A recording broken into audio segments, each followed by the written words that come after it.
Bastidores do Júri.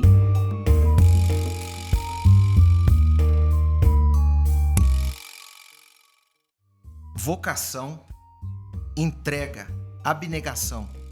Estes são alguns dos predicados do verdadeiro promotor do júri.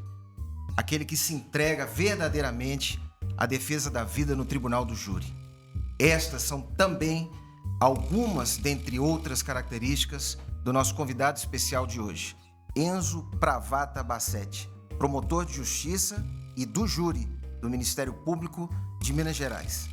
Muito obrigado, Enzo, pela presença e seja muito bem-vindo ao Bastidores do Júri. Obrigado, Cláudio, meu amigo. Eu agradeço, só corrijo uma coisa que, infelizmente, eu ainda não sou o promotor do júri, porque minha promotoria não é só de júri, então eu sou um promotor de júri.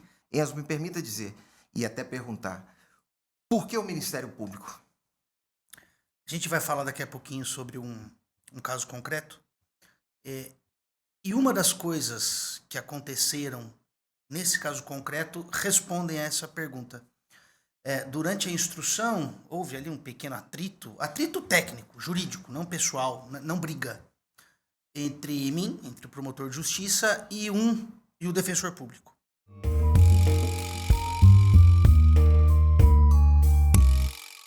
Esse defensor público ele já havia participado de um júri comigo, e nesse júri eu, com muita honra, me orgulho disso e falo aqui a todos os colegas, pedi absolvição na réplica. Fui a primeira fala da MP, falei por uma hora e meia, não me lembro ao certo, mas falei por bastante tempo, pedindo a condenação, com muita ênfase. E ele me convenceu. Na defesa ele me convenceu e na réplica eu pedi absolvição. E eu, com todo respeito, considero isso absolutamente nobre.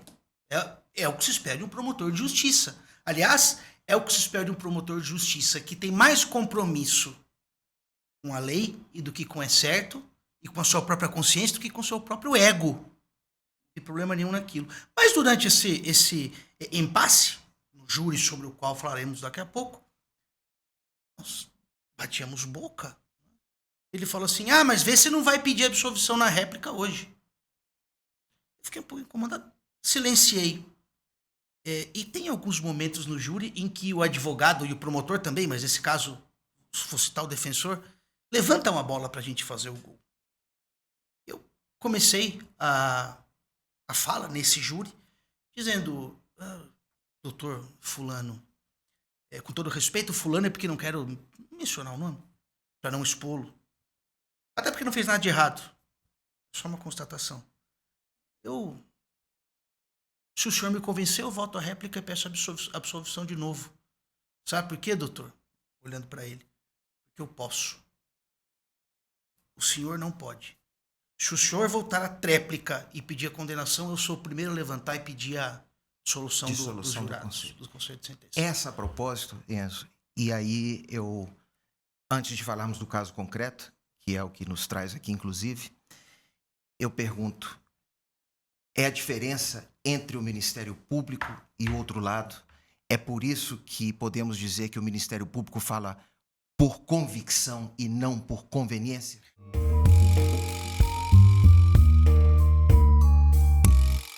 Claro que sim, Cláudio. E isso, eu vou até falar olhando para a câmera, isso às vezes ofende a advogados, defensores públicos, e não deveria ser uma ofensa.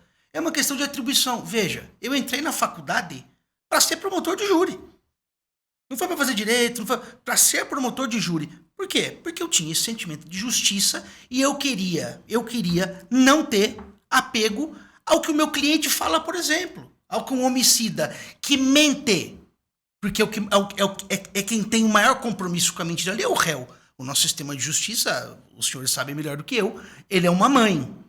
Ele não só permite que o réu silencie, como permite que ele minta sem ter nenhum prejuízo quanto a isso. Mas se malandro soubesse como é bom ser honesto, seria honesto só por malandragem. E o maior custo de se permitir que o réu minta em plenário é que a gente percebe. E a gente expõe. Né? Então veja, os defensores e advogados deveriam bater no peito com orgulho e dizer, eu defendo o meu cliente. Quem defende a verdade e a justiça que não tem apego ao lado é o promotor. Isso não nos faz perfeitos, isso não faz a gente melhor do que ninguém. É uma questão de atribuição. E por conta dessa atribuição constitucional, institucional, foi porque eu escolhi o Ministério Público. E nesse universo, você falou do nosso sistema jurídico. A impunidade é um dos fatores, ou o fator que mais chama atenção, pelo que você tem visto? Você consegue alcançar o resultado, mas o sistema não atende aquilo que efetivamente se almeja?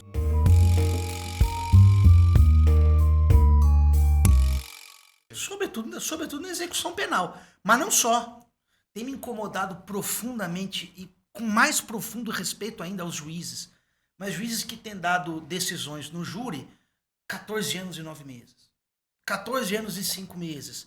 Para não se chegar ao patamar de 15 e ter que encarar a questão polêmica da execução imediata da pena no júri, que veio do pacote anticrime. Para aqueles que não são da área jurídica e que nos acompanham, que nos assistem, por que essa diferença de um patamar inferior a 15 anos? Porque nem todos que estão nos acompanhando são do direito.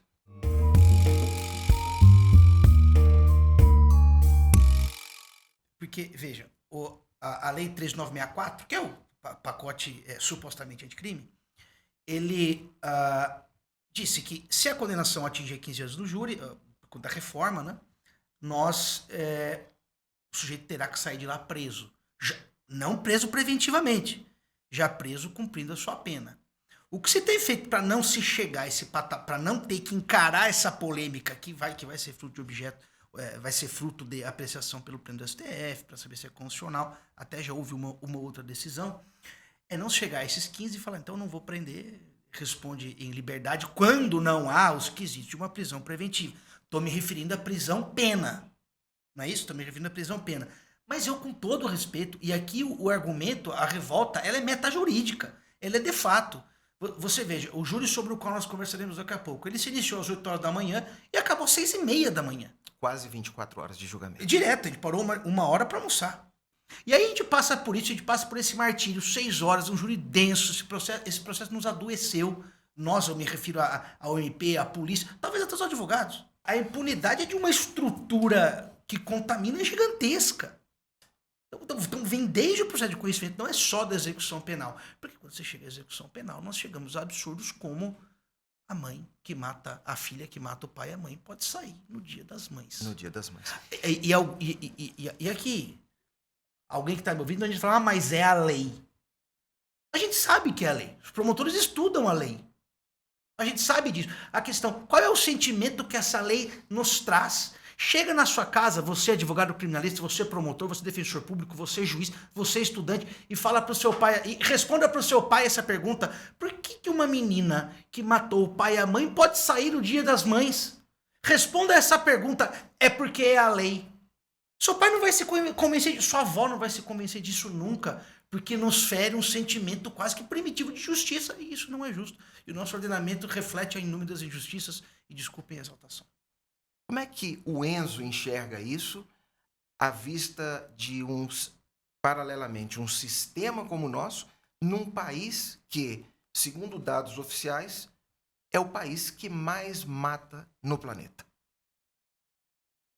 Não consigo explicar o que eu sinto frente a isso, mas a gente costuma ver isso muito no júri, né?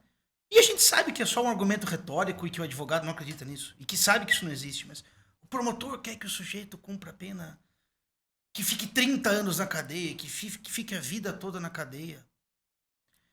Veja, a grande regra, pelo menos os que eu participei, e foram alguns, e em comarcas distintas, e portanto eu tenho empiricamente a sensação da pena que os juízes costumam fixar. É muito difícil num homicídio qualificado que a pena final passe da metade. E o nosso caso concreto, esse que te chamou a atenção, dentre tantos que você cooperou, você esteve numa comarca, aliás, próximo aqui de Belo Horizonte, Metropolitana, na região metropolitana. O que aconteceu? O que chamou a atenção? Parece que a vítima era, inclusive, uma menor de idade. 11 anos, eu acho.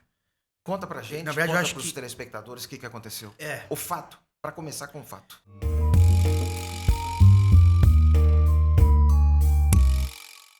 O fato é o seguinte, uma menina de 11 ou 12 anos havia perdido a avó paterna, se não me engano, a avó paterna, havia 3 meses, uma coisa assim. Ela desenvolveu, segundo a mãe, uma tristeza. Ela estava triste. Ela passou por passou pelo médico, foi à policlínica, mas falou, não tem nada. Talvez ela esteja um pouco deprimida por conta da perda da avó. E não foi receitado nenhum medicamento, nenhum antidepressivo, nenhum ansiolítico, nada disso. Mas elas decidem levar essa menina para fazer um ritual de cura. Atenção a todos. Esse processo envolve religiões de matrizes africanas. Então eu pisarei em ovos para não ofender a ninguém que tem esse tipo de crença. Vejam bem, eu sou um católico que frequenta centro espírita. Eu, inclusive, tenho curiosidade para frequentar, para pelo menos ir num centro de umbanda, de candomblé, para ver. Eu sou um jeito curioso de religiões. Curioso. Se acaso aquilo que eu falar desrespeitar alguém é por ignorância ao tema. Não é a minha intenção. Então eu chamarei de ritual. Porque os próprios acusados chamaram, era um ritual de cura. Era um ritual de cura. Havia na parede do local onde foi feito o ritual um passo a passo do que era feito, e o 8º, o 7º passo era incorporação, desencarnação. Então era um ritual. Essa menina vai até essa casa, onde ela passa por esse ritual. Isso em julho, tá? Se não me engano, foi dia 10 de julho. Aos que moram na metropolitana sabem qual é a temperatura em Nova Lima em 10 de julho. E Nova Lima não é na parte alta de Nova Lima, onde ficam os condomínios. É lá embaixo. Lá embaixo. Frio. Eu fiquei 6 meses lá. E não morei nos condomínios. Eu morava numa pousadinha Rio Branco. 6 meses lá. Lá embaixo. Era perto, inclusive, de onde aconteceu esse fato. E essa menina, ela passa por esses rituais e em miúdos, que provavelmente você me provoque com alguma outra pergunta, ela passa mal a uma hora que a gente não sabe qual foi exatamente, a gente estima por conta da perícia, da rigidez cadavérica, aquela coisa de dilatação do estômago. Mas ela é morta, ela morre, né? Eu até ia mostrar a foto, mas não vou, em respeito à menina. E é encontrada morta. Na casa Onde foi feito o ritual.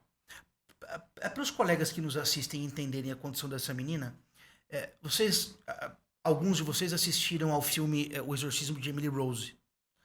Esse é um caso real, acontecido, se não me engano, na Alemanha. Foi na Alemanha, da Anneliese Mitchell, ou Anneliese Michel, né, em alemão, que se assemelha um pouco. Eu até juntei no processo uma foto, porque a condição física das duas, quando é tirada aquela foto pelos médicos, é muito parecida. Quanto tempo nós temos? Ainda temos 10 minutos.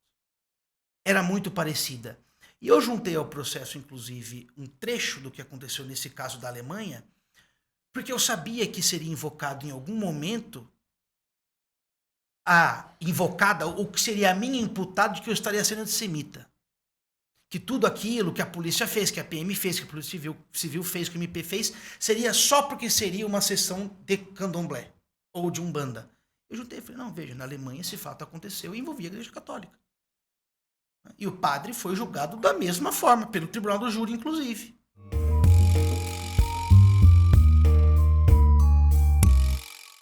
Porque suspenderam um tratamento médico e o substituíram por um tratamento religioso, e nada contra as religiões. Mas a Anneliese Michel tinha uma condição psíquica absolutamente severa que demandava tratamento medicamentoso. E substituíram por uma pseudocura espiritual. Exato. E aqueles da Alemanha que levaram a menina ao tratamento espiritual tinham pelo menos a desculpa de que não aguentavam mais ver aquele sofrimento, porque com ela realmente era grave.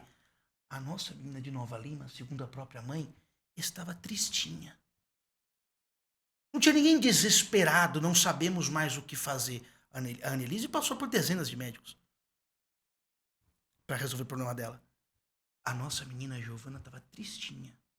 O sintoma era de tristeza. Está triste.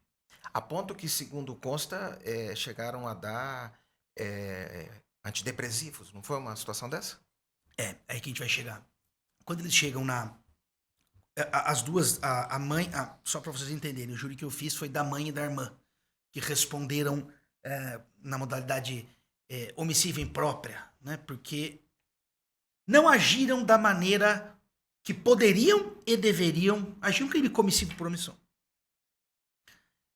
Elas decidem levar essa menina nessa sessão. Quando eles chegam ao local, o casal, e aqui mais uma vez o alerta, eu chamarei de pais de santo porque eles se chamavam de pais de santo. O casal que presidiria o ritual, a mulher desse casal, diz o seguinte: essa menina precisa ir ao hospital, não aqui. Isso ela disse em todos os depoimentos, na delegacia, na instrução do júri, na instrução em plenário, no sumariante, depois no plenário. E a mãe, ainda assim, escolhe que a menina passe por esse tratamento ritual, por esse procedimento espiritual. Eles fazem o que tem que fazer, a mãe, a irmã e o casal, dono da casa que presidiria o ritual. À meia-noite, não se sabe o que eles fizeram das 7 horas da noite à meia-noite, que foi mais ou menos a hora que eles chegaram. Eles vão ao quarto, a menina já estava dormindo, e pasme, a mãe vai embora. E a menina fica dormindo numa casa onde ela nunca esteve, na condição em que ela estava, porque ela estava fraca, ela tinha vomitado no dia anterior, estava com um problema estomacal, intestinal, não se sabe. Depois a perícia constatou que a mãe já vinha dando a ela fluoxetina há alguns dias. Que é o antidepressivo. Que é o antidepressivo. Você disse que a mãe foi embora e a irmã? A irmã ficou.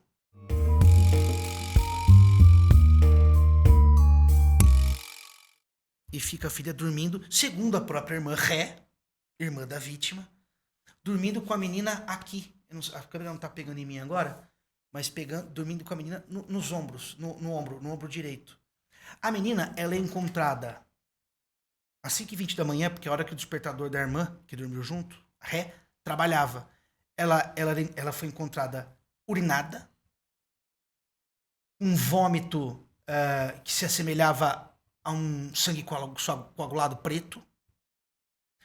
Muito provavelmente, segundo o próprio médico, essa menina convulsionou, ela passou mal, ela urinou a cama ficou molhada. A cena horrorosa da menina morta. Horrorosa da menina morta. E às 5h20 da manhã, a irmã simplesmente acordou e viu a menina daquele jeito. Ela não viu, não ouviu, a menina dormiu aqui dela. Ela não viu, ela não ouviu. E quais foram as providências a partir daí? Os senhores sabem, Cláudio, quanto tempo eles demoraram para chamar o SAMU? Mais de 1 hora. Diante dessa cena. Por quê? Não é isso? Então veja, eu sabia que o grande charme para os jurados nesse júri seria o demonstrar o dolo, ou pelo menos essa omissão dolosa, o posa impropriamente. Porque é claro que a mãe e a irmã diriam que não queriam que isso acontecesse. E a defesa traria aquele leilão de tese. Não há natalidade, não há autoria, se tem autoria é clemência, se não tem clemência, decota qualificadora, se não decota qualificadora é privilégio. Dou-lhe uma, dou-lhe duas, até que uma pegue. Mesmo que as teses sejam logicamente incompatíveis entre si. Isso seria feito. Então, o que eu tinha que fazer, e fiz, eu peguei uma lousa, inclusive, mando um abraço também para o Rodrigo Maziero, que absolutamente sem ônus e sem pedido meu, acompanhou o júri até 6 da manhã, com neném em casa, brigou com a esposa, coitado. Valoroso colega. Valoroso colega. Ele até elogiou isso que eu fiz. Eu fui elencando quais eram os elementos, o que aconteceu no processo, que nos permitiam imputar o dolo a elas. Não extrair o dolo da cabeça delas, uma vez que, obviamente, elas diriam que não queriam matar, porque elas não querem pegar de 12 a 30 anos. Elas querem, no máximo, uma prestação de serviço por homicídio culposo. Então você vai elencando.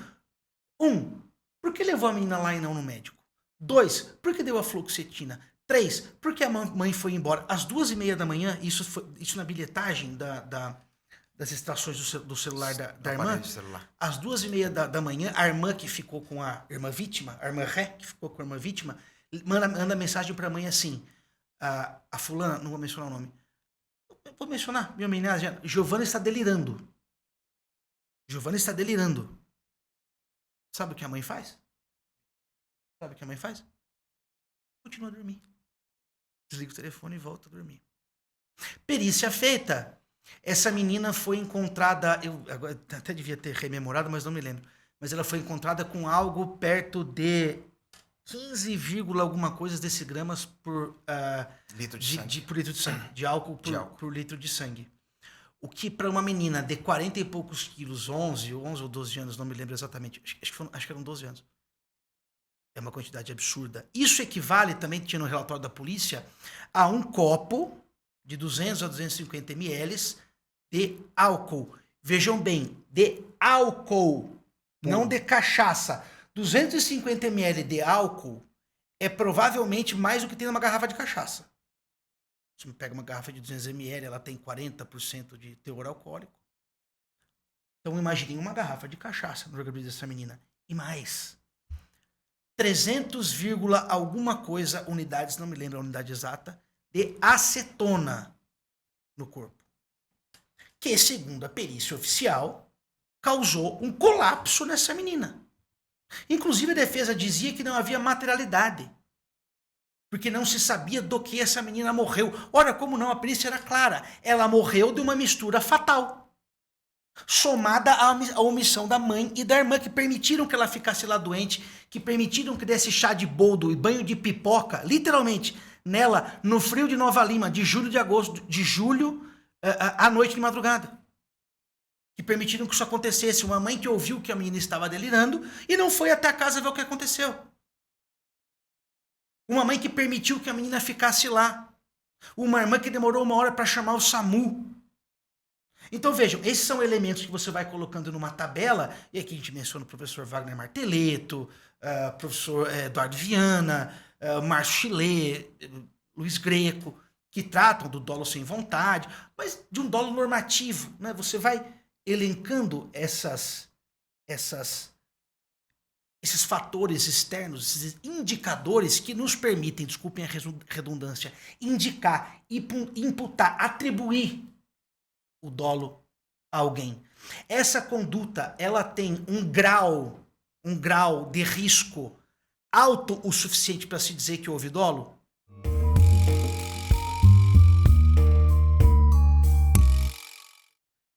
Se trata de um risco desprotegido, de um risco qualificado, de um risco altíssimo? Sim, se sim, dolo. Se não, culpa. Logo, não haveria diferença dogmática entre dolo e culpa. Não estariam em categorias doutrinárias distintas, estariam na mesma gaveta, diferenciando-se dolo e culpa da intensidade. Risco altíssimo, dolo. Não alto, culpa. E nesse caso me parece que o risco era gigante. Que é o pior, Cláudio. O médico, quando chega no local, chega primeiro uma ambulância. Quando são essas ocorrências já aparentemente graves, vão 2 ambulâncias, né? Uma primeira e aquela segunda, eu esqueci o nome, que vai com os aparelhos, desfibrilador, né? Aquelas coisas, para reanimar quando são casos mais graves. O médico chegou e falou, não, essa menina tá morta faz tempo. Essa menina tá morta faz tempo. Mais de 8 horas de morte. Se vocês subtraem, às 5h20 a irmã Ré acordou e disse que a menina estava naquele estado, morta. Subtraiam de 5h20 pelo menos 8 horas, que é o mínimo que o médico atestou. Aquelas tabelas de medicina legal, né? 8 a 12, mais de 24. Subtraiam das 5h20, que é a hora que a menina acordou e viu a irmã morta. 4h20, 3h20, 2h20, 1h20, meia-noite e 20, 11h20, 10h20. Não precisa nem ir mais, tô só tendo 7 horas. Que horas a família saiu da casa? A mãe vai embora com o pai. À meia-noite. Ela já estava morta quando eles saíram. Enzo, nós estamos caminhando para o fim, mas eu quero te fazer uma pergunta. Para além esses detalhes todos, evidentemente, foram levados para o júri, que acolheu. Eu digo que o Ministério Público não tem tese, o Ministério Público trabalha com a prova do processo. Exato. E acolheu esta pretensão ministerial embasada na prova. E o resultado foi aquele que você já antecipou. Condenação das rés a essa pena que você adiantou. 16 anos? 16 e 18, aí houve o abatimento da pena da prisão preventiva, ficou 14 e pouco para cada um. 14 e pouco. E respondem, portanto, em liberdade. Em liberdade. E os dois pais de santo, curiosamente, infelizmente, foram absolvidos. Absolvidos. Outra em sessão. júri posterior, do qual você não participou. Não participei. Você não participou. Enzo, como eu falei, nós estamos chegando ao final. Primeiro, quero te parabenizar por esse trabalho brilhante. Eu digo que você é um vocacionado para o Tribunal do Júri. Você é um colega que dá orgulho ao Ministério Público. Eu já disse isso em outras vezes, mas eu quero deixar registrado de público. Você honra a beca que veste. E eu, como colega, como atualmente exercendo a coordenadoria do júri, tenho muita alegria de poder indicar você para participar de outros júris, porque você representa o Ministério Público no plenário do júri como poucos. E para nós é motivo de muita honra, de muita alegria. E nesses minutos finais eu queria te passar a palavra para que você possa acrescentar aquilo que você tenha a dizer a mais para aqueles que estão nos ouvindo. Fica à vontade, a palavra é sua, Enzo. Contracapa desse livro, Crime e Castigo, Reflexões Politicamente Incorretas, Cláudio, está escrito, eu não vou encontrar agora, mas eu me lembro que eu tenho já li esse livro algumas vezes, está escrito juízes que honram a toga. Então, quando você fala um promotor que honra a beca, é de uma honra gigantesca. Eu finalizo com um trecho que eu também costumo, de vez em quando, falar em júri, que é de um livrinho pequeno que eu ganhei de um tio meu Márcio. Inclusive, falei com ele hoje de manhã sobre outra coisa. Chama Pequeno Tratado das Grandes Virtudes. Quando o autor desse livro ele menciona a virtude da justiça, intimamente ligada à nossa função, que não se limita a condenações e acusações, ele usa como referência a Sêneca uma passagem muito interessante, eu gosto muito de dizer, que é a seguinte, repito que não é meu, infelizmente. A justiça não existe. Pertence à ordem das coisas que se devem fazer justamente porque não existem. Mas que justiça e como fazê-la sem saber o que ela é ou o que ela deveria ser? Mas os jurados sabem o que é justo. Porque ainda que a justiça seja muito subjetiva e fluida, o que é para mim pode não ser para você, o que é injusto é absolutamente concluível. Né? A gente consegue perceber.